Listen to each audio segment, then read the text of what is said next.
Today we are going to discuss about the SQL databases and the no SQL databases. SQL databases are the databases that has the relationship. For suppose RDBMS, Relational Database Management Systems, are the SQL databases.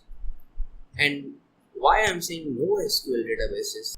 Because no SQL database is called non-relational or distributed databases. And you know very well about SQL databases are table-based database where no SQL database are document-based. Why I'm saying document-based? Because no SQL database has key pair value. Key value like color equals to row red. If you this is a CSS structure, or if you know about the JSON, so I'm saying code equals to my code. So this is the key and this is the value. So no SQL databases are the key pair values, and the SQL databases, you know very well that you can also you always insert the database data in the form of rows and columns.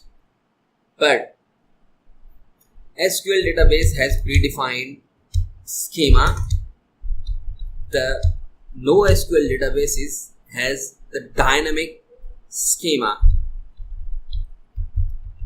You know very well about the SQL databases, that means relational databases.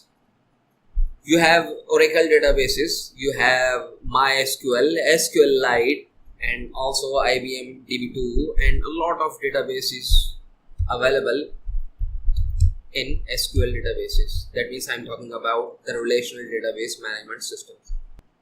And we have no SQL databases. We have a MongoDB. MongoDB is one of the most popular no SQL database, and CouchDB, RavenDB, and also React, and a lot of databases available in the NoSQL database family. So I think this is enough for today. In the next section we are going to cover some basic syntax in SQL. So thank you for watching.